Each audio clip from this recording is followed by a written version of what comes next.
A 9-year-old boy consistently shuns the idea of visiting a doctor, yet during the examination, the physician uncovers something truly alarming. Greetings to all. Take pleasure in these tranquil moments as you observe. Just a touch, darling. I added just a touch of sugar. The flavor is delightful. Leo averted his gaze, his pallid visage shifting away. The boy grasped his abdomen, grimacing as torrents of agony coursed through him. Is it painful, my dear? Claire inquired with a sense of urgency, swiftly placing her hand against her son's forehead. Though no fever gripped him, beads of sweat cascaded down his face. Leo emitted a gentle sigh, then pressed his face into the pillow. I don't want to go to the doctor, he said, his voice thick with emotion. I'm not going, Mom. Claire bent down and pressed her lips to his hair. I understand your fear, but this pain cannot persist indefinitely, can it? Leaving it in this state poses a significant risk. Negative. I shall not be attending. Fear grips me, I implore you. Do not compel me. As emotion surged within him, tears began to cascade down Leo's cheeks. He huddled closely, as though compressing his abdomen might somehow alleviate the ache within. Claire lingered in silence for a moment, a wave of helplessness swelling inside her. For almost a month, the stomach pains have been relentless, varying from a dull ache to excruciating agony. Claire had once escorted him to a nearby private doctor, yet each time they prepared to leave the house, Leo would erupt in screams, his panic manifesting in frantic flails as though he were being pulled into a searing furnace. On that occasion, he toppled a chair and darted into the closet, quaking as though a predator were in pursuit. She was perplexed. Leo had always been a well-behaved child. He remained completely composed during the vaccinations, not a single tear shed. At the mere mention of the word hospital, he turned pale, his body trembling uncontrollably. That afternoon, as Claire disposed of the trash, her downstairs neighbor Martha, a talkative old widow with a heart full of genuine concern, emerged onto her balcony. Hello, darling. Once more, your boy found himself absent from school today.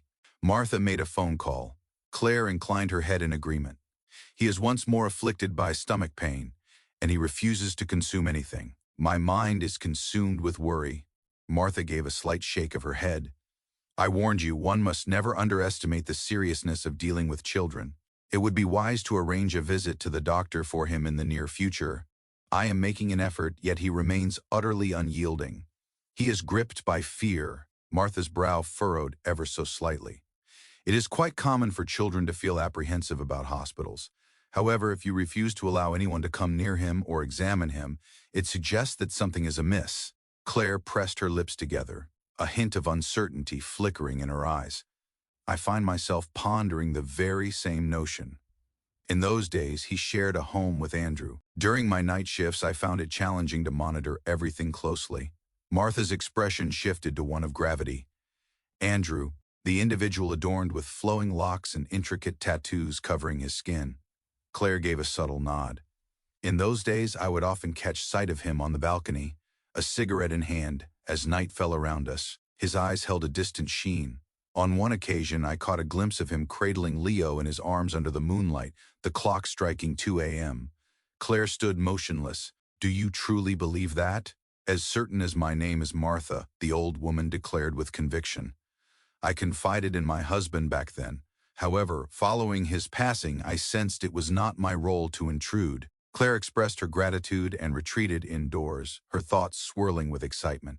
Leo had never alluded to any concerns regarding Andrew, yet one must remember he was merely 6 years old then.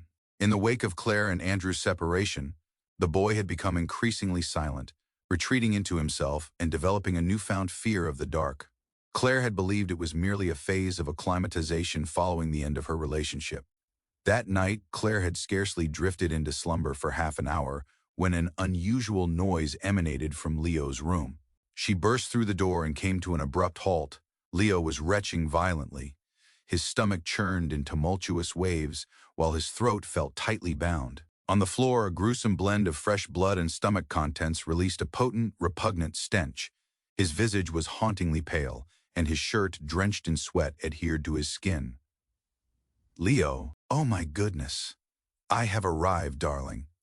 With a piercing scream, Claire rushed forward, lifting him into her arms. Leo hovered on the brink of awareness, Claire found herself without a moment to ponder.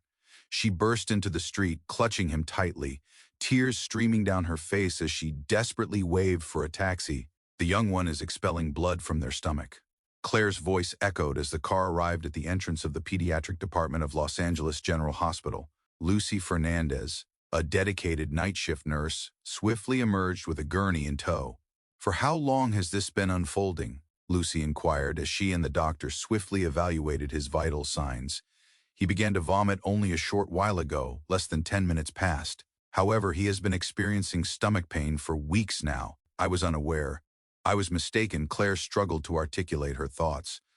Lucy endeavored to soothe her. "Simply inhale and exhale. We shall exert every effort within our means." Leo found himself in the bustling emergency room. With a tender touch, Lucy turned back and assisted Claire into a chair nestled in the hallway. "You are the biological mother of the boy." Claire gave a slight nod. "Are there any known allergies to medications? Is there any pertinent medical history we should consider?" "No, none at all. He has consistently maintained his health. Yet, he harbors a deep-seated fear of hospitals. I attempted to bring him in previously, yet..."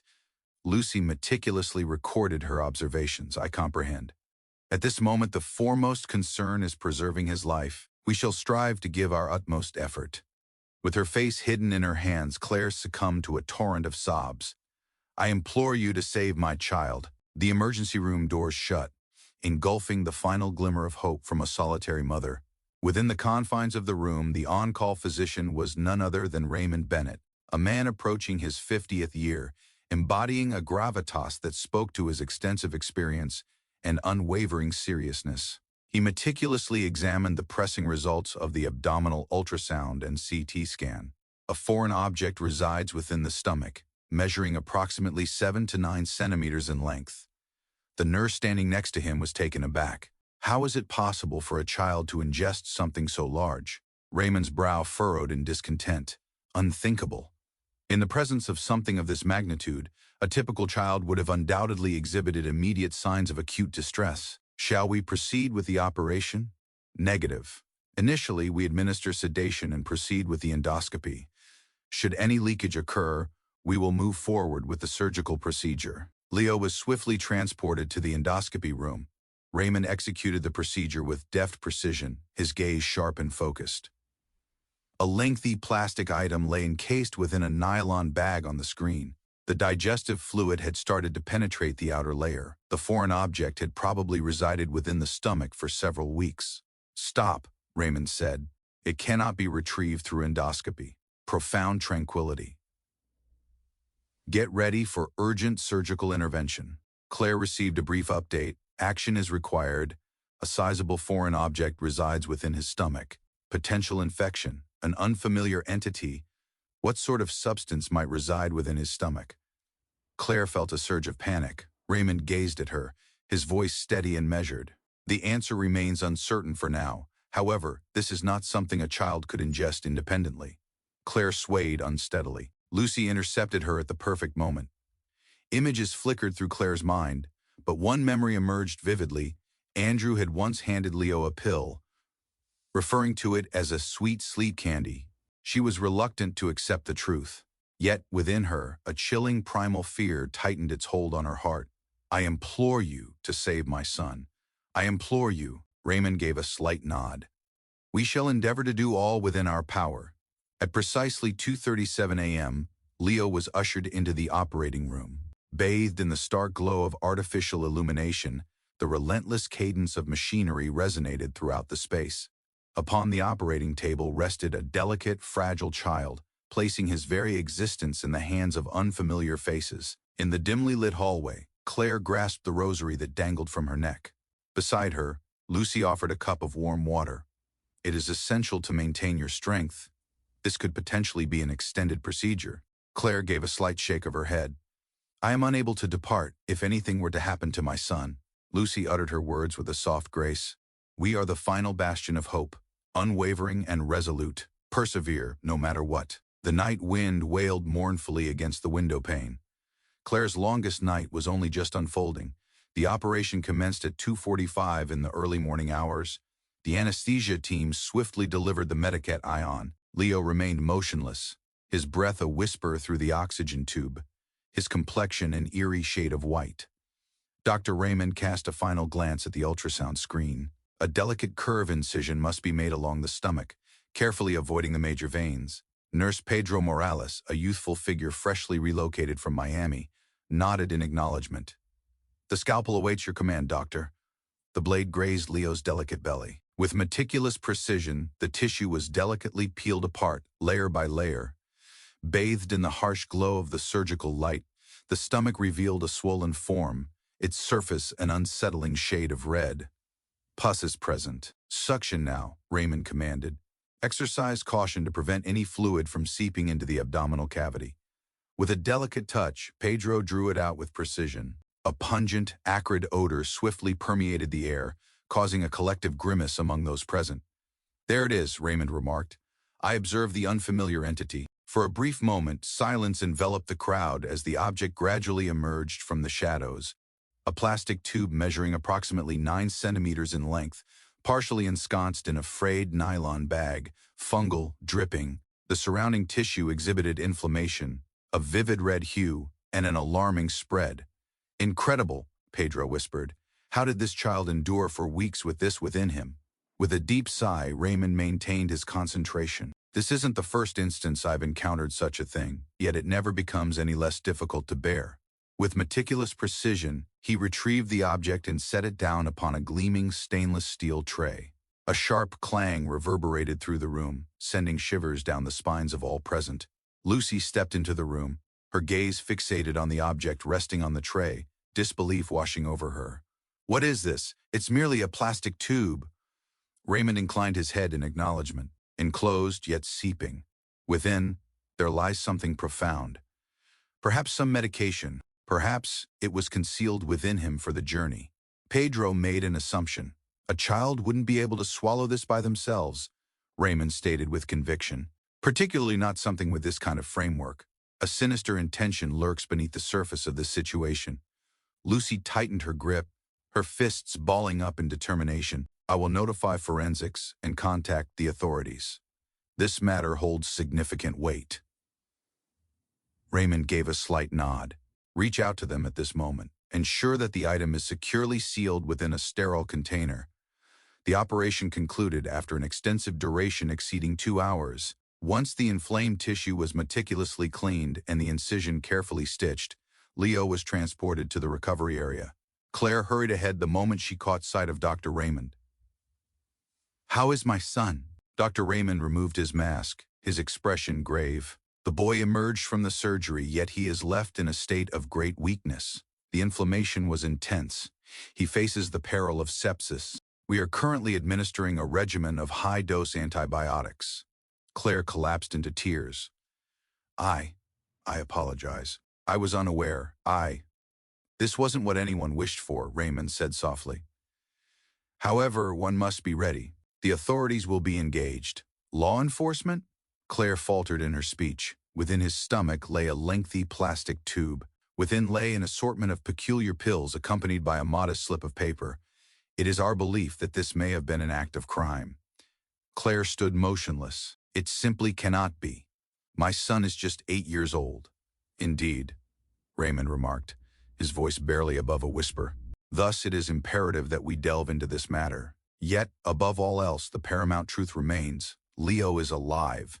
Hope that he navigates this pivotal moment successfully." 4 in the morning. In the recovery room, Leo lay in a deep slumber, his consciousness a distant shore. The heart monitor flickered with a steady yet feeble rhythm. Lucy remained at his bedside, a steadfast presence, while Claire lingered outside, her eyes wide and unblinking, caught in a moment of stillness. Pedro entered from the adjoining room, cradling a sealed evidence tray in his hands. "I have just delivered this to security." He informed Lucy that it was prepared to be handed over to the police. With a subtle nod, Lucy's gaze remained locked on Leo. "He's so small," Pedro murmured softly. "I have a nephew around his age. I can't even imagine," Lucy whispered. "I've seen kids who were beaten, starved, but this stuffed with a plastic tube, never." Pedro remained silent. A minute later, he asked, "Was the note inside the tube legible?" "Soaked, but still had some writing." A few indistinct lines came into view on Tuesday night. On the ground floor, beneath the surface, the police will delve deeper into the analysis. 7 o'clock in the morning, Claire lounged in a chair, her hands tightly intertwined. Her eyes were hollow, shadowed by dark circles, hair in disarray, her frame delicate and emaciated from relentless nights without rest. Raymond stepped forward, offering her a steaming cup of coffee. It is essential to remain vigilant. The day ahead stretches out before us, promising to be lengthy and filled with challenges. Claire gazed at him, her eyes brimming with tears. May I see my son?" Raymond gave a slight nod. Only for a brief moment, he remains under careful observation. With a gentle gesture, Lucy ushered Claire inside. Leo lay in a state of unconsciousness, a needle embedded in his hand and a slender oxygen tube encircling his neck. Claire approached with a languid grace and sank down beside the bed. "My little one, Mother has arrived. I apologize. I acknowledge my mistake." Her tears cascaded down, landing softly on her son's hand. Claire refrained from reaching out to him, fearful of causing him pain. She knelt there, her voice a soft murmur, repeating the words like a sacred incantation. Lucy softly brushed her fingers against her shoulder. "He is engaged in a battle. He requires his mother to embody strength." Claire cast her gaze upon Lucy. "Have you ever encountered anything quite like this before?" Lucy gently shook her head, a subtle gesture that spoke volumes. "Negative. Yet I have witnessed children endure the unthinkable, all fueled by the unwavering love of their mothers." 10 o'clock in the morning, the detectives made their entrance. Two officers in plain clothes presented themselves as Detective Diego Herrera and Detective Elena Ruiz. "I'm the boy's mother," Claire declared, rising to her feet, her voice quivering with emotion. "We recognize that this is a challenging moment," Herrera remarked. "However, we require some preliminary details to assist in the inquiry." Claire gave a slight nod. Elena inquired softly, "Has anyone else had close contact with Leo apart from you lately?" Claire paused, uncertainty flickering in her eyes. "Only I. However, prior to that, Leo once shared a home with my former boyfriend. He goes by the name Andrew." Herrera meticulously recorded his observations. "Could you provide his complete name, please?" "Andrew Mason. He shared a year of his life with Leo and me. It has been over 6 months since we parted ways." "Was there a particular cause for the separation?" Elena inquired. Claire averted her eyes. "He was ensnared by addiction. At last, I reached my breaking point and decided to show him the door." Herrera raised his gaze. "Are you aware if any of Andrew's acquaintances had any involvement with drugs? I find myself uncertain. However, once Andrew handed Leo a small vial of pills. They claimed to be sweet slumber confection. I assumed he was merely jesting." Elena cast a fleeting look at Herrera. A wordless comprehension passed between their gazes. "Thank you, Claire. We shall pursue this further. Below is our contact information. Should any further details come to mind, please reach out to us without delay." With trembling hands, Claire grasped the business card. "I implore you, rescue my son." Herrera rested a hand gently on her shoulder.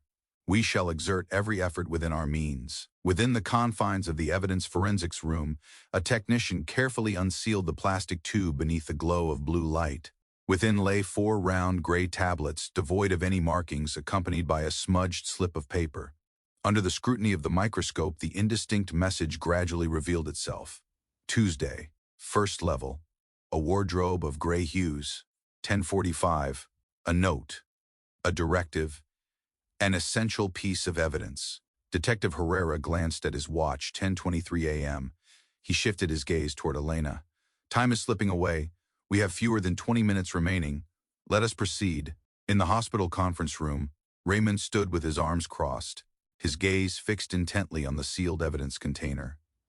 Pedro Morales lingered beside him, a weighty expression clouding his gaze. "Have you observed anything peculiar regarding the design of the plastic tube?" Raymond inquired. Pedro inclined his head in acknowledgement. "I spent a period in the emergency room in Miami. This is the type of tube that smugglers often employed to conceal contraband, typically inserted rectally or ingested. Yet, in Leo's situation, it was thrust upon him with little choice." "Absolutely not," Raymond scowled. It is unlikely that a child would willingly swallow something of that nature without being coerced or deceived. Pedro trembled. It seems that the individual responsible was someone the child held in high regard. Within the confines of the police headquarters chemical lab, Detective Herrera found himself answering a call. "Sir," the voice on the other end intoned, "the tablets nestled within the plastic tube represent a groundbreaking synthetic compound, a fusion of fentanyl and methadone. Incredibly perilous." Herrera came to a halt. "Is the level of concentration elevated?" "At a concentration sufficient to be lethal, a single tablet could prove fatal for an adult if it were to dissolve into the bloodstream." Herrera clutched the phone with a firm grasp. "My sincere gratitude. Please send me the official report at your earliest convenience." He shifted his gaze toward Elena. "The uncertainty has vanished. This transcends mere criminality. It is an act of attempted murder." Elena stood in disbelief, and Leo was merely a child, treated as if he were a disposable instrument. Herrera inclined his head in acknowledgement. "It is imperative that we uncover the identity of those responsible for this." In the quiet confines of the hospital room, Claire settled herself beside Leo's bed. His eyelids began to twitch, a subtle sign that he had yet to fully reclaim his consciousness. "My baby," Claire whispered, cradling his tiny hand in hers. "Mother is right here. I will remain by your side." The door let out a soft creak as it swung open. Raymond stepped in, holding the medical chart with purpose. He assessed several vital signs and offered a nod of approval. "He is faring better than he was earlier today. The fever has subsided. The pupillary reflexes are making a return." Claire lifted her gaze, a glimmer of hope dancing in her eyes. "Does that imply he will awaken?" "If there are no complications in just a few more hours," Raymond remarked. "However, it is essential to get ready to work alongside the police. Their curiosity about Leo's past is insatiable, particularly regarding his experiences with Andrew." Claire gave a slight nod. "I shall reveal all to them. There shall be no further concealment." With a subtle nod, Raymond turned and exited the room. 1 hour later, in a secluded conference room within the hospital, Claire found herself seated opposite Herrera and Elena. A recorder lay on the table, accompanied by a neat stack of documents. With a determined flick of her finger, Elena activated the record button. Herrera commenced, expressing gratitude. "Thank you, Claire, for your cooperation. We would love to hear all about your experiences during your time with Andrew Mason." Claire inhaled deeply. "It was at the bar where I worked part-time that I first encountered Andrew. He possessed a rugged charm that was undeniably captivating. In that moment of solitude, I placed my trust in him." At the tender age of 6, Leo found himself on the brink of a world brimming with possibilities. "What was his profession?" Elena inquired. "He claimed to have driven delivery trucks, yet I never laid eyes on any official documentation." "Have you ever observed Leo's apprehension in Andrew's presence?" Claire's voice faltered. "Initially, not at all. Yet, as the months passed, he began to withdraw. Upon returning home from my night shifts, I would find him in a profound slumber, his scent reminiscent of antiseptic. Upon my inquiry, Andrew remarked that it was merely sleep candy, and I placed my trust in him." "Have you ever encountered a plastic tube like that in your home?" Herrera inquired. Claire shut her eyes, then became still. "Indeed. Once, there was a moment. I caught a glimpse of Andrew concealing a nylon bag within the depths of the kitchen drawer. Upon my inquiry, he became irate and declared it to be a nasal dropper intended for children." "Have you held on to it?" Elena inquired. Claire gave a slight shake of her head. "After our relationship ended, I discarded it." "When did you last encounter Andrew?" Herrera inquired. 2 moons passed. He stood outside the school, attempting to engage Leo in conversation. I seized the moment and drew Leo back from the fray. Following that, I severed all ties." "Have you submitted that report?" Elena inquired, her brow furrowed. "Indeed. I believed it to be merely a stroke of chance." With a decisive motion, Herrera shut his notebook. "Thank you, Claire. We shall call upon Andrew for interrogation." On that night, Leo's eyes fluttered open. "Mother," his voice trembled like a whispering breeze. Claire hurriedly made her way over. "Darling, you have emerged from slumber. Oh, my darling." Raymond and Lucy hurried in to take a look. The boy offered a feeble nod, his eyes heavy with weariness and glistening with unshed tears. Raymond's voice was a gentle whisper. "Refrain from excessive conversation." However, If you recall the one who caused you pain, you may share that with us. Leo cast a glance at him before shifting his gaze to his mother. Uncle Andrew compelled me to swallow it. Silence enveloped the room. Lucy let out a sharp breath, her disbelief palpable. Could you elaborate further? Raymond inquired softly. Leo murmured, claiming it was candy, yet it was anything but soft. The pain was intense. He secured the door behind him, sealing me within the confines of the room, and the boy's tears flowed, his body quaking with emotion. Claire enveloped him in her arms, tears streaming down her face as she wept alongside him. I deeply apologize, truly I do. Raymond shifted his gaze toward Lucy. Reach out to Herrera. At this moment, 10 o'clock in the evening, in a dilapidated apartment on the fringes of Los Angeles, Andrew Mason lay deep in slumber when the door swung open with a violent crash. The authorities, Herrera exclaimed. Elena, accompanied by 2 fellow officers, burst through the door. In a sudden burst of energy, Andrew leaped to his feet, attempting to flee, only to find himself held captive within mere seconds. We have a warrant for your arrest on serious charges, Herrera stated with an icy demeanor. You stand accused of attempting to take the life of a minor and engaging in the trafficking of controlled substances. Andrew faced a formidable challenge. I did nothing at all. I found myself in the role of a caregiver for the evening. Elena presented a photograph of the item discovered within Leo's stomach. Elucidate this matter, and do not even think about suggesting that it's a nasal dropper. Andrew's complexion drained of color. In the sterile confines of the hospital, Claire remained steadfast by her son's side, her gaze unwaveringly fixed upon him. Leo had drifted back into slumber, his breathing now steady and calm. With a gentle touch, Lucy presented her with a steaming bowl of soup, its warmth inviting and comforting. It is essential that you nourish yourself, sufficient to maintain my concern for him. Claire accepted it. I am sincerely grateful. Thank you from the depths of my heart. Lucy beamed with joy. You are a wonderful mother. You battled through every obstacle. Claire lowered her gaze, tears streaming down into her palm. Yet there was a time when I entrusted him to a creature of darkness.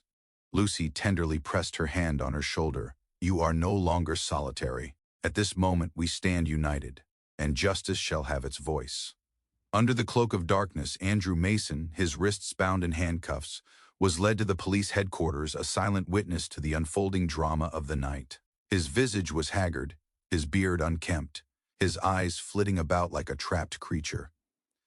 As they stepped into the interrogation room, Herrera cast him a glance brimming with disdain. Take a seat. Andrew sank into the chair, his voice barely a whisper. I didn't mean to. Elena set the folder down on the table and flipped it open, unveiling a photograph of the item extracted from Leo's stomach. The photograph captured a drenched plastic tube, a hazy fragment of paper, and an enigmatic, unlabeled pill, all distinctly laid out upon the frigid metal surface. What is this? She inquired, her tone cutting through the air. Andrew cast a fleeting glance at the photo before averting his gaze. I'm uncertain. It is a sight I have yet to behold. Herrera struck the table with his hand. Do not feign ignorance. The child came perilously close to losing their life due to this situation. You were the final soul to share his space before the event unfolded. Andrew flinched back. I found myself compelled. By whom? Elena inquired. Andrew pressed his teeth into his lip. After a brief pause, he spoke softly, revealing that there was someone named Mark Owens. He handed me some money, instructed me to cling to a handful of cherished items. Herrera meticulously recorded that. Proceed. He mentioned that if I left it in the house, it wouldn't be long before someone would come to retrieve it. However, I was expelled and subsequently lost touch with him. He vanished into thin air. Elena shared a glance with Herrera. They both recognized that this was a feeble effort to deflect responsibility. Andrew sought to diminish his obligations. Herrera insisted, regardless of any external pressures, that inserting a foreign object into a child's body is an unspeakable offense. Andrew lowered his gaze. Leo, he wept. I provided him with something to aid his slumber. I pondered. I never anticipated that it would. Herrera rose to his feet. You shattered a child's purity. Now the time has come for you to face the consequences. In the hospital's hushed corridors, Claire found herself summoned into a secluded waiting room by Herrera. We have just concluded our interrogation of Andrew. Did he confess? Claire inquired, her eyes aflame with emotion. He certainly did. Yet, he asserts that he was compelled by another. Regardless of the truth of the matter, he will still face prosecution on serious charges. Claire tightened her grip. I long to see him. No, Claire, Elena interjected. That will only cause you greater pain. Allow us to take care of everything else. In that instant, Raymond entered, bearing news of the latest developments. Leo managed to consume a small portion of porridge. He remains quite frail, yet his digestive system is operating. Claire concealed her visage. My deepest gratitude to you, Doctor. Herrera rose to depart, yet declared with conviction, we shall return to gather further information. And Claire, I trust you will lend your voice to the truth. You might hold the crucial piece to unraveling this mystery. Within the confines of the police station, Herrera commanded a comprehensive background check on Andrew. The officer on duty made a response. 3 years ago, Andrew Mason found himself in the grips of the law, arrested on charges of drug possession. However, he was ultimately released, as the evidence against him proved insufficient. He has wandered from place to place, never quite settling into a stable job. Have there been any updates from the neighbors? Indeed. A complaint, shrouded in anonymity, alleged that he often took children out during the late hours of the night. At what precise moment? At the same time, Claire was toiling through the night shifts. Herrera pressed his lips together, a flicker of hesitation crossing his face. He seized the moments when Claire was away. Elena inquired, Is there anything from the neighborhood cameras? The officer inclined his head in acknowledgement. Opposite Claire's apartment, an antiquated security camera stands watch. The visuals may be indistinct, yet they hold a collection of clips within them. Reveal it to us. Within the confines of the surveillance room, they scrutinized the decelerated footage from more than half a year prior. In the stillness of the night, Andrew emerged, cradling Leo, swathed in a cozy blanket, as they stealthily slipped out of the house. He lowered his gaze, attempting to conceal his features. In a particular clip, he stood by a wall, retrieving an item from his pocket, an object strikingly similar to the plastic tube that was subsequently discovered in Leo's stomach. Herrera struck the desk with force. Hold on a moment, focus closely on his hand. The image appeared hazy, yet a portion of the plastic tube came into focus, accompanied by Andrew's action of opening and inspecting it. Elena gave a slight shake of her head, sufficient to demonstrate readiness and unlawful ownership. Herrera spoke deliberately, suggesting that Leo might have served as a living vault. The intention was to recover the item at a later time, yet Andrew found himself ejected and subsequently lost sight of him. Elena gritted her teeth. Such a mindset is truly disturbing. Upon receiving the news of the surveillance footage, Claire felt as though the ground beneath her was giving way. As Pedro Morales strolled by, his gaze fell upon her. Perched on the steps of the hospital, he offered her a bottle of water. A breath of fresh air is what you require. The air feels heavy and oppressive within those walls. Claire offered a lopsided grin. Never did I foresee the necessity of revisiting every fragment of my existence, merely to unravel the transgressions of one I once deemed family. Pedro paused, a heavy silence enveloping him before he spoke. I had a sister who endured abuse at the hands of her husband. Her words fell on deaf ears. Only when her son found his voice did the truth emerge from the shadows. At times, the essence of truth resides within the recollections of children, while adults often opt to overlook it. Claire pivoted to face him. Do you believe Leo could possibly recall more? Pedro inclined his head in acknowledgement. Children retain far more than we often assume. However, refrain from applying pressure on him. Allow it to return in its own time. As the night enveloped the world outside, Leo stirred from his slumber to find Claire by his side, her voice a gentle whisper as she read a fairy tale, weaving magic in the stillness of the room. He pivoted to face her, his fingers brushing gently against her neck. Mother, what is it, darling? Claire inclined her body closer. It lingers in my mind. Uncle Andrew would often lead me outdoors, yet the chill was biting, chilly. He instructed me to remain silent. I recall the moment he unzipped a bag, and then. Leo came to an abrupt halt. Claire quivered. No further words are necessary. Merely recalling is sufficient. Leo's eyelids fluttered momentarily. I have no desire to encounter Uncle Andrew once more.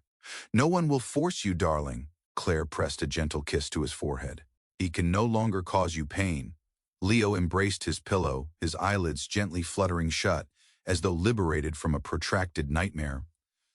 The police secured a warrant to search the aged apartment that Claire had once inhabited alongside Andrew. In the dim light of Leo's former sanctuary, tucked away beneath the bed, lay a sealed cardboard box waiting to reveal its secrets. Within were a collection of unused plastic tubes, mirroring the one extracted from Leo's stomach, a ledger chronicling the timelines and dates of deliveries, a calendar annotated with Tuesday, ground floor, gray wardrobe.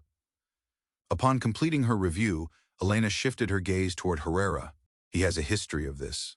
Leo was not the initial victim. He was merely the sole survivor destined to recount the tale. Herrera fell silent. This matter requires elevation to the federal level. This may just be the beginning of an extensive criminal web. In the sterile confines of the hospital, Claire enveloped Leo in a tight embrace, her heart heavy as she signed the consent form, pledging her support for the investigation and her willingness to testify. Raymond softly rested his hand on her shoulder. "Your strength surpasses that of anyone I have ever encountered." Claire offered a subtle smile. "I lack strength. I am merely a mother, steadfast in my determination to hold on." Claire lingered in the stillness of the hospital's counseling room. The midday sunlight filtered through the window, casting a soft glow upon her weathered visage. Nurse Lucy Fernandez, responsible for providing psychological support, set a steaming cup of tea before her. "A session with a therapist is on the horizon, and we are in the process of making arrangements. However, if you wish to converse at this moment, I have arrived." Claire gazed into her cup of tea, and a surge of emotion welled up, unearthing the guilt she had buried for days. Uncertainty shrouds the beginning of it all. Yet, in retrospect, so much was overlooked. Lucy offered a subtle nod, allowing the moment to unfold without interruption. Claire inhaled deeply and commenced her task. "One evening I returned home ahead of schedule. My shift was unexpectedly shortened. Upon my arrival, I found Leo peacefully slumbering on the sofa, while Andrew had secured the bedroom door with a firm lock. I knocked, and he opened the door, irritation etched across his face. I inquired about the reason behind Leo's slumbering presence out there. He remarked that the boy had been misbehaving, thus he sent him outside." Lucy inclined her head slightly. "And you placed your trust in him." "I did indeed. I didn't ponder it extensively. Fatigue weighed heavily upon me. I simply yearned for slumber." Yet that night, the gaze in Leo's eyes held a distinct quality. Lucy whispered gently, "You're not alone in overlooking the clues. What truly counts is that you are confronting it at this moment." Claire pressed her lips together, a hint of uncertainty flickering in her eyes. Once more, "It comes to mind that Andrew presented Leo with a white candy. I informed him it was a delightful slumber experience." Leo hesitated before swallowing it. He merely kept it in his mouth. I caught a glimpse of it, yet Andrew claimed it was merely a new vitamin he had purchased. I inclined my head in agreement. Was I truly that foolish? Lucy tightened her grip. "You found yourself in a role of confidence within what appeared to be a secure connection. That is not a matter of foolishness. That is under manipulation." Claire wept. "Forgiveness eludes me." Lucy remained silent. She remained by her side, grasping the mother's trembling hand in quietude. As the night deepened and Leo succumbed to slumber, Pedro Morales quietly presented Claire with a folder. The following are the translated transcripts of Andrew's confession. "We believed it was important for you to witness them. However, if you find yourself unprepared, I can hold on to them for you." Claire gently shook her head, a subtle gesture that spoke volumes. "I desire to uncover all that there is to know." She gently lifted the cover of the folder. The stark lines etched upon the page convey their message. "I inserted the tube into the boy's stomach on 2 occasions. The initial attempt was merely an experiment, laden with sweetness. The second time was the genuine article. He wept, expressed that it was painful. I administered sleeping pills to him." Claire stifled a sob, her body trembling as she shut the folder with a heavy heart. With a swift motion, Pedro steadied her hand. "If it becomes overwhelming, you need not continue." She shook her head, a firm denial etched across her features. "I must delve into it. The truth is a debt I owe to my son." She unsealed it once more. "I chose Leo for his diminutive size, which made him effortlessly malleable." Whenever Claire immersed herself in her tasks, I was certain I had a minimum of 3 hours to pursue my own endeavors without the risk of discovery. Pedro reached a breaking point. Depraved individual. Claire's whisper danced through the air, and I surrendered to it, within the confines of my own home. The following day, Claire made her way back to the old apartment at the behest of the police. Her verification was essential for the items that Andrew had employed in the charges leveled against him. The tiny chamber lay shrouded in a thick layer of dust. All was unchanged since her departure, the chair with its splintered leg, the painting askew upon the wall, and Leo's worn teddy bear resting face down on the floor.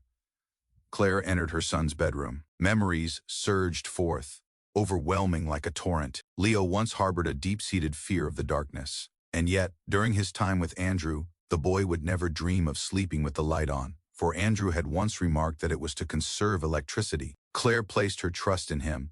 She had even reprimanded Leo for his selfishness. She strolled toward the petite wardrobe. She vividly recalled a moment when Leo had tucked a drawing away inside. She opened it and stood still, caught in a moment of disbelief. A vibrant crayon illustration set against a backdrop of colored paper. A man loomed behind a child, his arm lifted, mouth agape as though in a fierce shout. The young one sat, hands pressed tightly against his belly. Beside him lay a black tube, resembling a plastic pipe. Claire clutched the photograph tightly, her tears cascading down her cheeks. "You attempted to convey your message in this manner." Lucy, having joined her, took a step forward. "This serves as proof," a plea for assistance that went unnoticed. With a firm grip, Claire held the drawing close to her heart. "I shall not avert my gaze once more. My son's voice will never be silenced again." In the sterile confines of the hospital, Leo propped himself up in bed, attempting to consume a spoonful of mashed rice. Claire settled next to him and softly inquired, "Do you recall what Uncle Andrew had you do?" Leo inclined his head with a measured, deliberate nod. "He instructed me to ingest the tube. I expressed my inability, and he became furious. Fear gripped me, yet I pressed on and did it. Subsequently, a persistent ache settled in my belly." "Have you spoken to Mommy?" Leo gave a slight shake of his head. "I feared he might strike you." Claire enveloped him in her embrace. "Never again will anyone lay a hand on Mommy.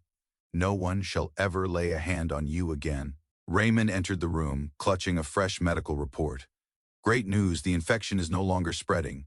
The wound is mending swiftly. We can transition him to a gentle recovery routine." Claire's smile shone even as tears streamed down her cheeks. "I appreciate your help, Doctor." Raymond responded gently, "No need for gratitude. That boy, he is the mightiest among us all." On the following morning, at a press conference, the police unveiled the official details of the case. The briefing room of the Los Angeles Police Department was filled to capacity with reporters. Elena positioned herself at the microphone, her voice resolute. "Andrew Mason has been apprehended, identified as the primary suspect in a harrowing case concerning the exploitation of a child for the transportation of illegal substances through the insertion of foreign objects into the victim's body. The charges are substantiated by physical evidence, witness testimony, camera footage, and medical confirmations." A reporter inquired, "How many children has he utilized in this manner?" Elena cast a sidelong look at Herrera before responding, "We are broadening the scope of the investigation. However, according to initial findings, it seems that Leo stands as the sole child survivor." In the dimly lit corner of the room, Claire cradled her son in quiet contemplation. Pedro lingered beside them, a silent guardian. The boy clutched his mother's hand with fervor, his gaze locked onto the stage where the truth was at last being unveiled. "We must investigate the source of the pills discovered in the plastic tubing," Herrera stated, as he entered the office of Captain Robert Thompson, the head of the Los Angeles Narcotics Task Force. Thompson, a gentleman in his 50s, his hair a distinguished blend of salt and pepper, offered a nod. "The composition consists of a blend of fentanyl and methadone. It is employed by elite traffickers, typically not manufactured within the borders of the United States, but rather clandestinely transported from Mexico or Colombia." "What was the method of its entry into the country?" Elena inquired. "Naturally through the ports," Thompson responded. "We are monitoring a discreet yet intricate network. Shipments are meticulously divided into individual pills, transported by live couriers who ensure their discreet delivery. Andrew could very well serve as a connection in the chain." Herrera inclined his head in acknowledgement. He mentioned that he was in possession of items for an individual by the name of Mark Owens. Thompson flipped open his laptop and began to type with fervor. A Mark Owens appears on the list of suspects, arrested in the past for possessing ketamine, yet ultimately freed owing to insufficient evidence. What is the address? Ancient Relic. However, he is connected to an establishment known as the Devil's Corner Bar. Evidence of smuggling can be observed in that area. A search warrant will be requested.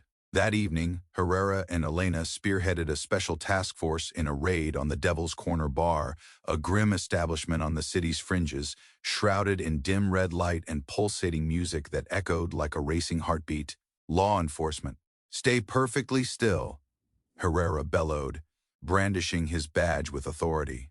Patrons were engulfed in a wave of panic. A handful of men attempted to sneak out the rear, only to be swiftly restrained. Elena, accompanied by 2 officers, ventured into the storage area behind the bar, where the pungent scent of chemicals hung heavily in the air. "What's back here?" she inquired of a staff member. "Merely remnants of spirits, nothing more." A diligent officer sifted through the wooden crates, searching for hidden treasures within their confines. Within a concealed recess beneath the floorboards, they unearthed a bag filled with plastic tubes that mirrored the one found on Leo's lifeless form, accompanied by numerous sealed packets of unmarked pills. Elena hoisted the bag, her eyes glinting with a cold intensity. Ideal pairing. Herrera made a gesture. Secure all the evidence without delay. Upon returning to the station, they embarked on a preliminary analysis of the pills. The findings revealed a striking 99.8% chemical match with the sample obtained from Leo. Thompson stated that they are collaborating with the Los Angeles Forensics Institute to trace the chemical signature. If it aligns, they will be able to identify the source of production.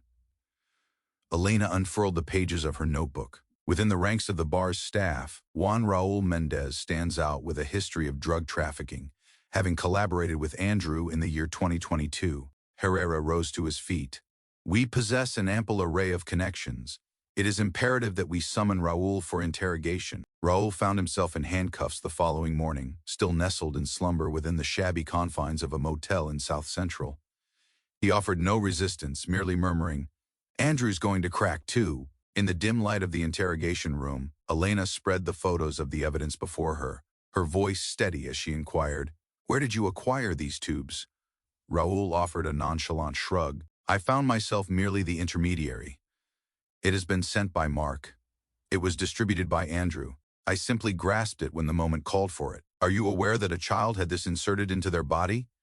Herrera let out a low growl. Raul recoiled. "First I believed it was intended for an adult audience. I was unaware, but child. The Devil's Corner Bar served as the rendezvous point."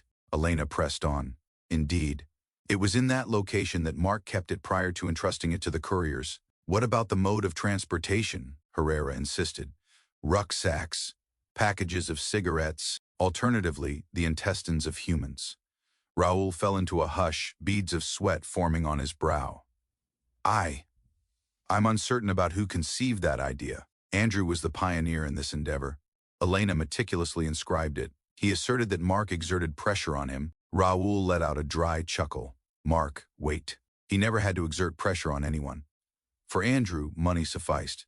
He remarked that children made for better mules, being easier to conceal and less likely to raise suspicion. Silence enveloped the room for a brief moment. Every face bore the unmistakable mark of disgust. On the following day, Mark Owens found himself apprehended as he attempted to depart the town in a rented vehicle. He arrived at the station, his white shirt crisp and his black tie perfectly knotted, a striking juxtaposition to the sordid nature of his offenses. "What is the reason for my arrest?" Mark inquired with a sense of tranquility. Herrera remained silent.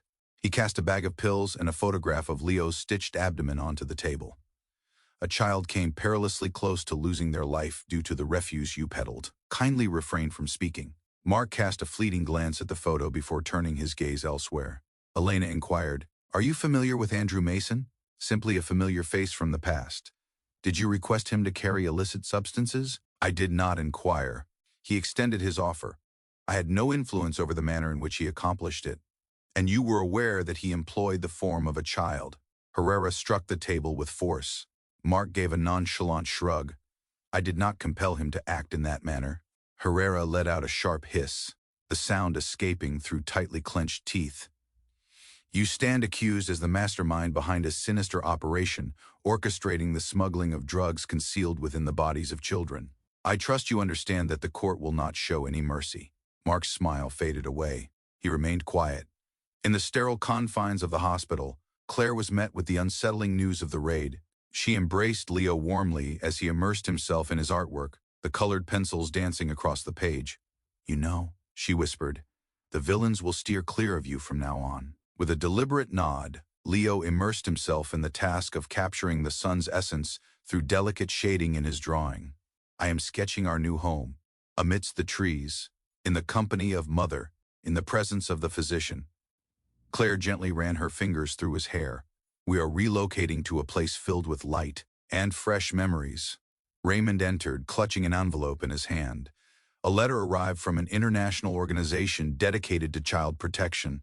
Comprehensive legal, psychological, housing, and long-term scholarship support is being extended to both you and Leo. Claire could scarcely fathom what she had just heard. Is that so? Raymond wore a smile. You and your son are worthy of it. Claire clasped Leo's hand tightly. Amidst the depths of the night, a glimmer of light had at last started to emerge. That evening, within the confines of the police department's conference room, Captain Thompson convened for a second press conference. We have uncovered and dismantled a drug trafficking operation that employed the tragic use of children's bodies for concealment. This crime stands as an unprecedented event in the annals of American history. A reporter inquired, what is the confirmed number of individuals involved? 3 main suspects have been taken into custody: Andrew Mason, who directly influenced the victim; Raul Mendez, the intermediary; and Mark Owens, the orchestrator. Herrera stated that they are also exploring additional potential connections within the network. It was, above all, the remarkable bravery of young Leo that enabled us to unveil the entirety of the operation. That evening, Claire lingered by the hospital window. The gentle breeze wafted in with a tender touch. Pedro moved to stand next to her. It's nearly at an end, he remarked. Claire gave a subtle nod. Yet, it marks the dawn of something new. Pedro gazed into the chamber where Leo lay in slumber. He will come of age with the truth in his heart, yet untouched by fear.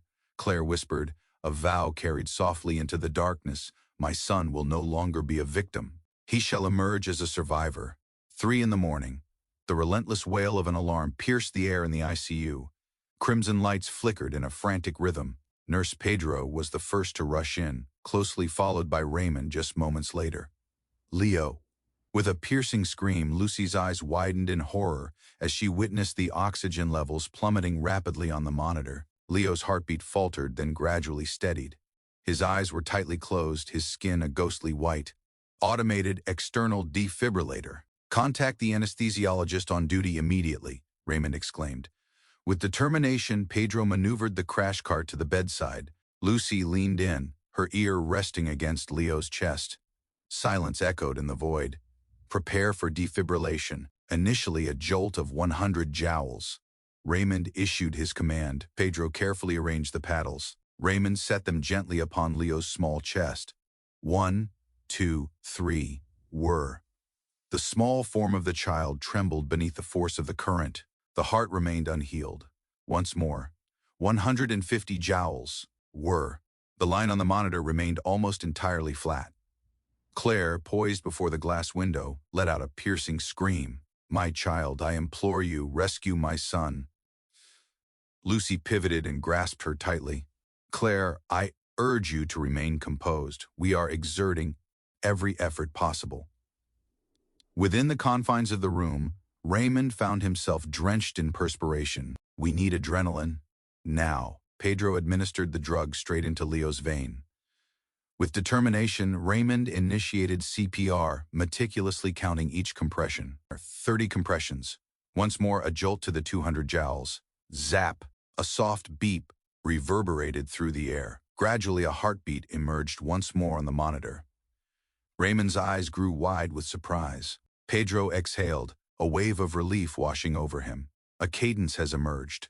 The heart pulses once more. Lucy was overcome with emotion, tears streaming down her face. Oh dear. Raymond let his hands fall, quivering with fatigue. We are steady. At this moment, Claire sank into a chair outside the emergency room, her breath coming in ragged gasps. My son came perilously close to death. Lucy settled herself next to her. He continues to battle on. He possesses a truly remarkable heart. Pedro emerged from the shadows, his hand gently resting on her shoulder. We remain steadfast in our resolve. And you can't either, Mom. At the break of dawn, Raymond summoned an urgent gathering with the medical team. Leo endured a profound septic shock.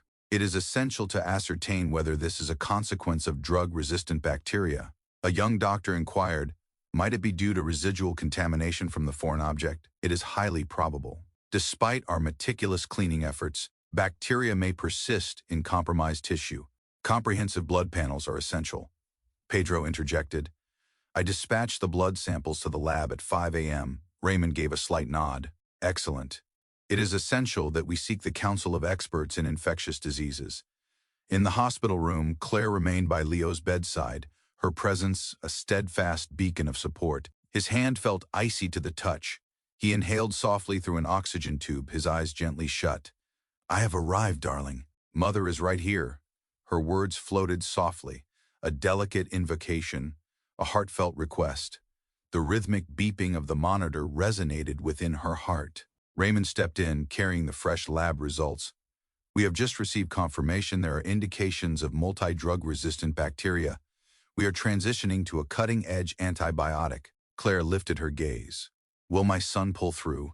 We shall not allow him to face this battle in solitude. However, complications may arise. Potential harm to the liver or kidneys, for as long as he draws breath. Raymond tenderly pressed his hand against her shoulder. There was a time when I experienced the profound loss of a child. I am familiar with that suffering. I vow to do everything in my power to prevent another mother from experiencing this pain, if I can intervene. As dusk settled, the rain began to fall. The raindrops tapped rhythmically upon the glass roof of the hospital. With a gentle motion, Lucy set a warm thermos down beside Claire. It has been 14 hours since you last had a meal, merely a taste. Claire took it, her hands quivering with uncertainty. Lucy settled into her seat. I once tended to a young boy whose life hung by a thread due to the cruelty he endured. He resembled Leo in many ways, reserved and diminutive. Yet, he succeeded. He endured and ultimately blossomed into a lawyer. Claire's smile flickered softly, a delicate light amidst her tears. Leo expresses his aspiration to become a doctor. He expresses his fondness for Dr. Raymond's white coat. Lucy beamed. We must nurture hope for that dream to flourish. As the clock strikes 12, as Raymond succumbed to slumber at his desk, Pedro burst through the door in a flurry. Dr. White's cell count has just experienced a significant surge. Signs of immune recovery are beginning to emerge. Raymond jolted into consciousness. So soon? In what manner? Unfamiliar. However, liver enzymes are showing signs of stabilization, and there is a notable improvement in blood pressure. Raymond dashed toward Leo's room. Claire rose to her feet as he made his entrance. What is happening? Excellent news. Your son is navigating through the critical phase. Claire was overcome with emotion, tears streaming down her face. He is truly triumphant. We must continue to observe him with great care. Indeed, hope is making its way back, Pedro murmured. He possesses a strength beyond what any of us anticipated. With the dawn of a new day, Leo slowly opened his eyes. The dim light danced within his pupils. He blinked, then pivoted and caught sight of Claire. Mother. Claire hurried to him, enveloping him in her embrace, tears cascading down her cheeks. Darling, you have opened your eyes to the world. I am present in this moment. Leo offered a faint smile. Please don't shed tears, Mom. Raymond stepped inside, his expression at last easing after a stretch of relentless strain. Greetings, young physician, he remarked. Leo nodded and murmured, I made it. Raymond leaned closer, his fingers brushing softly against the boy's forehead. You thrive beyond mere survival. You have shown us adults the essence of true bravery. At the police station, upon learning that Leo had regained consciousness, Herrera glanced at the boy's photograph before turning to Elena. We transcended the mere act of solving a case. A soul has been saved. Elena gave a subtle nod. A child who has endured stands as the most compelling testament to those who believe that children are merely instruments. 2 days later, Raymond stepped into the hospital room, a gift in hand. A soft bear adorned in a crisp white lab coat, elegantly stitched with the name, Leo. "This is from the pediatrics department," he stated. "I vow to be by your side, nurturing you until you are completely healed." Leo embraced the bear with fervor. "I appreciate your help, doctor. One day, I aspire to be like you." Raymond wore a smile. "Then you must nourish yourself, rest deeply, and maintain your courage as you have always done." Claire's tears flowed freely, unable to be contained. "Thank you, not merely for your role as a doctor, but for nurturing the light that brightens my world." Raymond tenderly grasped her hand. "He embodies illumination. I merely assisted in preventing it from extinguishing." After a week had passed with Leo's health on the mend, the police accompanied Andrew back to the detention center. Outside the vehicle, Herrera paused and turned his gaze toward him. "The boy you believed would fade away has endured." Andrew remained silent, his gaze flickering elsewhere. With a conspiratorial air, Herrera leaned in and murmured softly. "It was his fear, his pain, that ultimately led to the downfall of the entire network to which you belonged." Andrew was thrust into the van, his complexion a haunting shade of white. In the hospital's corridor, Leo took his first steps alongside Lucy and Pedro, who offered their support. He surveyed his surroundings, a subtle smile gracing his lips. "This location resembles a labyrinth," Pedro chuckled, envisioning a labyrinth crafted for valiant knights such as Leo. Claire strolled alongside them, her fingers tightly clasped around her son's hand. With each step, Leo moved deliberately, his pace measured yet unwavering. With each step, he appeared to transcend former fears, surpassing every wound as he moved nearer to renewal. The Los Angeles County Court was bustling with activity on Tuesday morning, as the courtroom filled to capacity for the preliminary hearing of Andrew Mason. The sun poured its relentless heat outside, yet within the confines of the room, an oppressive tension lingered in the air. On the defendant's bench, Andrew sat with his head bowed, wrists shackled, clad in a wrinkled gray jumpsuit that reflected the desolation of his spirit. Claire occupied a seat in the witness section, flanked by Lucy and Dr. Raymond. Under the psychologist's guidance, Leo remained at home, shielded from the potential resurgence of painful memories. "This court is now in session for criminal case number 0415, the judge declared. "Andrew Mason, the defendant, faces serious charges including possession and transportation of illegal substances, abuse of a minor, aggravated assault, and attempted murder." Mrs. Claire James, the biological mother of Leo James, stands as the representative of the victim. The rhythmic click of the court reporter's machine resonated through the room. Each word, each detail was on the verge of being unveiled. The prosecutor stood up. "Your Honor, the actions of the defendant transcend mere criminality. They represent a grotesque affront to both morality and the very essence of humanity." A mere 8 years of age, a child found themselves ensnared in the grim world of drug trafficking. "This is truly monstrous in every sense." The defense attorney rose to their feet. "My client found themselves ensnared by a clandestine network orchestrated by Mark Owens. He bore no intention of causing the boy any harm." The judge cast a discerning gaze upon Andrew. "Does the defendant desire to present a statement?" Andrew lifted his gaze, his eyes appeared hollow, and his voice carried a gravelly timbre. "First, I had no desire to cause the boy any pain. There was no alternative available to me. I found myself in debt. I received a chilling threat to my life." Claire rose abruptly, her eyes aflame with intensity. "There is no alternative. What is the situation with Leo? Was there truly a choice before him? You offered him candy and compelled him to ingest that revolting substance. You rested soundly as my son suffered in torment, expelling blood from his mouth. Do not even think of using debt as an excuse for your harshness." A hush enveloped the courtroom, leaving an air of disbelief hanging heavy in the room. Claire's breath came in sharp gasps, her eyes glistening with tears yet shining with an intense fire. The judge gestured for security to assist her in taking a seat. He then spoke with a grave demeanor. "The mother's testimony stands as the most compelling condemnation. The defendant was not coerced, he acted with a chilling sense of volition, coldly and with meticulous calculation. Physical evidence, eyewitness accounts, and surveillance footage all point to the illicit transport that took place. He believed the child would eventually fade from memory. The very same child played a pivotal role in unraveling this mystery. The prosecutor unveiled the slip of paper extracted from the confines of the plastic tube. First level, a wardrobe of gray hues. 10:45, this was the directive for delivery. The analysis of the handwriting revealed a definitive match to Andrew Mason. The judge inclined his head in acknowledgement, validated through forensic analysis. Subsequently, Dr. Raymond was summoned to provide his testimony. He advanced, his gaze unwavering.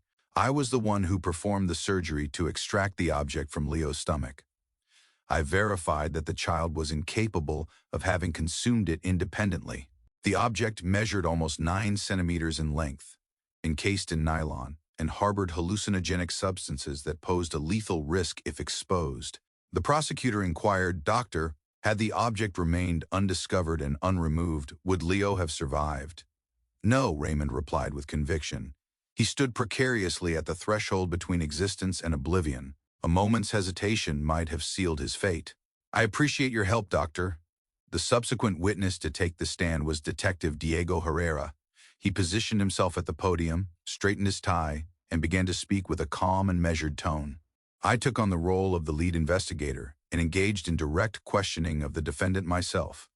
After thorough examination, we established that the defendant intentionally sought out and exploited the child as a means to transport drugs. No reliable evidence exists to suggest that he was compelled to act in that manner. The prosecutor inquired whether the defendant exhibited any signs of remorse throughout the investigation. Herrera met Andrew's gaze with unwavering intensity. Negative. Only upon his arrest did he exhibit any semblance of remorse, and even then, it was not for the boy but rather for his own predicament. Andrew bowed his head. He ceased to contest any further. The silence hung in the air, reminiscent of a long overdue confession. The judge surveyed the courtroom with a measured gaze before softly striking the gavel.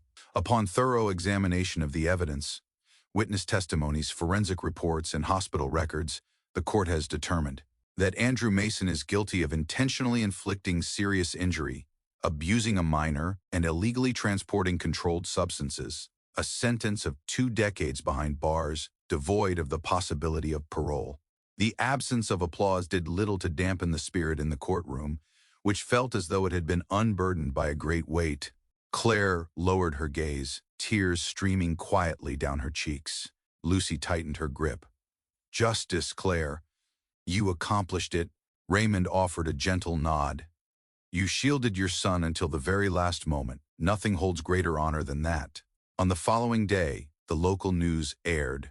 In a highly publicized trial that captivated the nation, Andrew Mason, the main suspect in a harrowing case involving the smuggling of drugs within a child's body, has received a 20-year prison sentence. At just 8 years old, Leo stands out as a remarkable survivor and an essential witness, playing a pivotal role in unraveling the operation. The International Child Protection Organization, as Dr. Raymond had noted, extended an official invitation to Claire and Leo to their Los Angeles headquarters, offering them 2 years of complimentary legal and psychological support.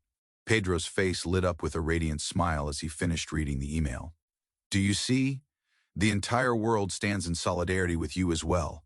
Claire nodded, her eyes glistening with unspoken emotions. "Never did I imagine that I would be entrusted in such a manner." Lucy entered, cradling a petite box filled with delectable pastries. "I retrieved an item from the nurse's station. Leo enjoys raisin buns, doesn't he?"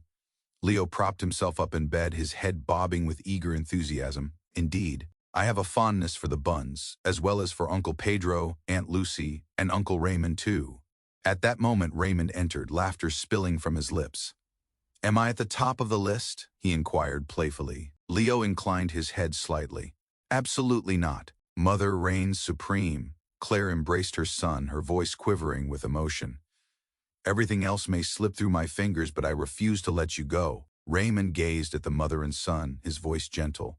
"In this boy, he will mature bearing not the scar, but the promise." That evening, Herrera made his way to the hospital, carrying with him a letter from the chief of police. "We wish to present the boy with a modest token, the city's honor badge, in recognition of his bravery and significant contribution to the case." Pedro quipped, the inaugural 8-year-old, to don a police badge. Leo gazed at the gleaming badge, his eyes sparkling with delight. I wish to affix it to my doctor's coat. Suddenly, the entire room erupted in laughter. Claire gently cradled his head, pressing a soft kiss into his hair. We shall affix it to your shirt and to your heart, a testament to the resilience you never abandoned. 2 months after the trial, summer graced the quiet streets of Los Angeles with its soft golden light and gentle breezes. The once familiar apartment where Claire shared her life with Andrew now stood sealed, a silent testament to the past. The agonizing memories of yesteryear now rested in the shadows of their past.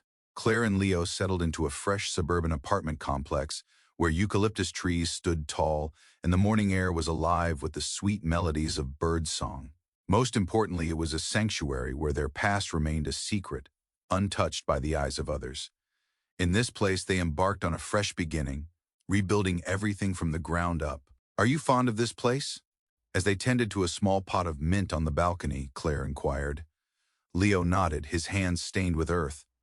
I find it quite enjoyable. As I rise with the melody of birds, the dreams of Uncle Andrew have faded away.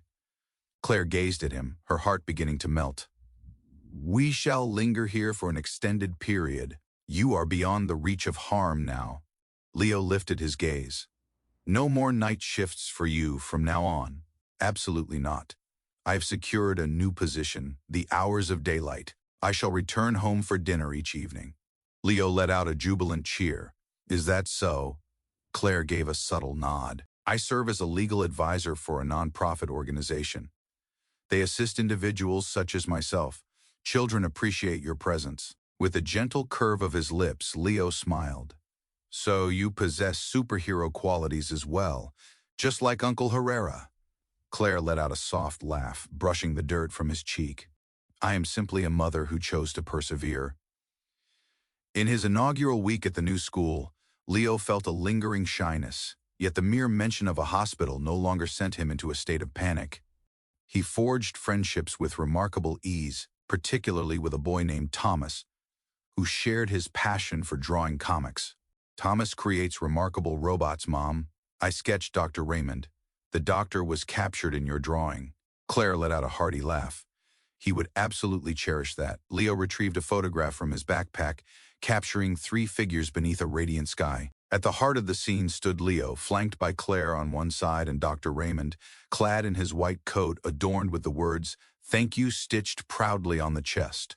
With every memory etched in his mind, Leo declared, I drew it all. I wish to express my gratitude to all. Claire gazed at the drawing, a constriction forming in her throat. Gratitude poured forth in Leo's shaky yet sincere handwriting at the bottom.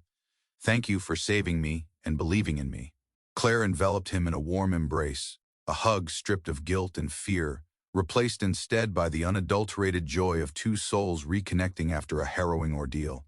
On a leisurely weekend afternoon, Claire, Leo, and Raymond gathered at a park close to their new residence. Lucy and Pedro arrived, carrying with them an assortment of food, refreshing juice, and a delightful little cake. What occasion are we honoring today? As he unfurled the picnic blanket, Pedro inquired. Claire's lips curved into a smile, reveling in the artistry of Leo's drawing once more, commemorating the inaugural swim class, honoring the arrival of a new existence. Leo joined in, celebrating the fact that Mommy no longer weeps at night. The laughter of the group filled the air. Raymond sank to one knee and playfully tousled the boy's hair. You are not merely existing, Leo, you are flourishing. I wish to cultivate sunflowers, Leo expressed, for they consistently turned their faces toward the light. Lucy nodded, deeply affected. An exquisite selection, just as you consistently sought out light even amidst the shadows. With a gentle motion, Pedro presented Leo with a small box, a present from my heart.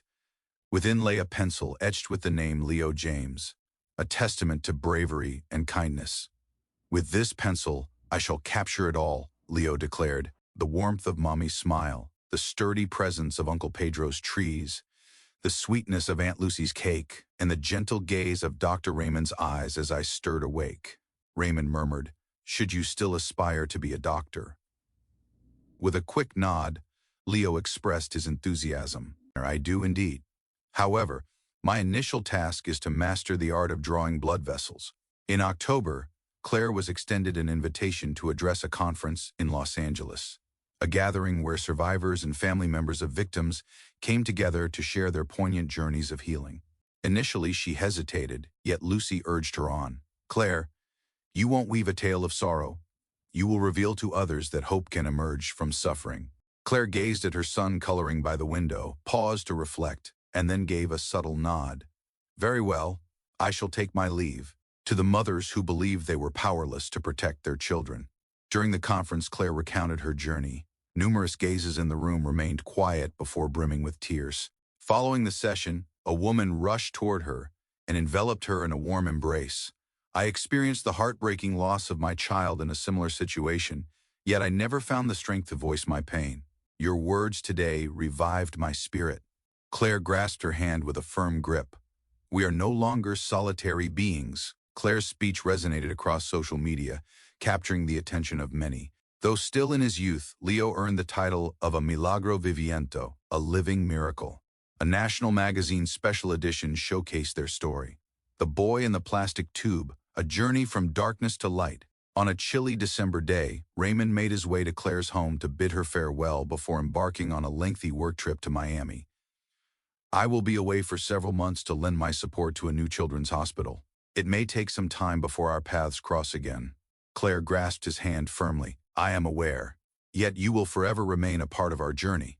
Raymond cast a glance at Leo, who was adorning his math notebook with heart stickers, and bent down to murmur softly, "Don't forget to enjoy 3 meals each day. And if anyone dares to bully you, simply respond with, 'I know Dr. Raymond, the one who removed the plastic tube from my belly.'" Leo erupted in a fit of laughter. "I shall include that in my letter of gratitude." With a delicate gesture, Claire presented Raymond with a small envelope. "Here is a drawing that Leo created just for you. Display it proudly in your workspace." Raymond unlatched it. The image conveyed a heartfelt message. "Thank you for rescuing me and having faith in me." Without uttering another word, he enveloped them both in a comforting embrace. On Christmas Eve, Leo carefully set a gift box beneath the small tree nestled in the corner of their living room. "Mom, could you please promise to open the box tomorrow? That would mean a lot to me." Claire inquired, "What lies within?" "A hidden truth. However, it is likely to appeal to you." As dawn broke, Claire lifted the lid of the box. Within lay a petite, handcrafted notebook. On the cover, Leo had both illustrated and inscribed, "Each day, you are my wonder." On the opening page, Leo inscribed, "There was a time when I found myself enveloped in the deepest shadows. Yet, you were the pioneer who guided me toward the illumination." Claire shut the notebook with a gentle finality and enveloped her son in a warm embrace. The chill of the wind lingers outside. Chaos may reign in the world, yet within this embrace, there existed nothing but warmth and tranquility. Finally, Claire settled into her chair, ready to pen her thoughts in her journal, a companion she had left untouched for almost a year. The words flowed forth like deep, measured breaths. "There was a time when I believed I had failed as a mother. Yet today, I find no trepidation in glancing back, not due to my perfection, but because I made the choice to rise. I failed to save the world, yet I rescued my son from it." The love of a mother can emerge as the most powerful shield for her child, even in the face of the harshest injustices. Awakening, courage, and an unwavering grip on hope are the forces that empower individuals to transcend adversity. Though children may be diminutive in stature, they possess the potential to illuminate the path of justice, provided that adults are open to hearing their voices. In the depths of darkness, even the faintest glimmer of hope, whether it be love, belief, or a hand extended in kindness, holds the power to transform and save a life.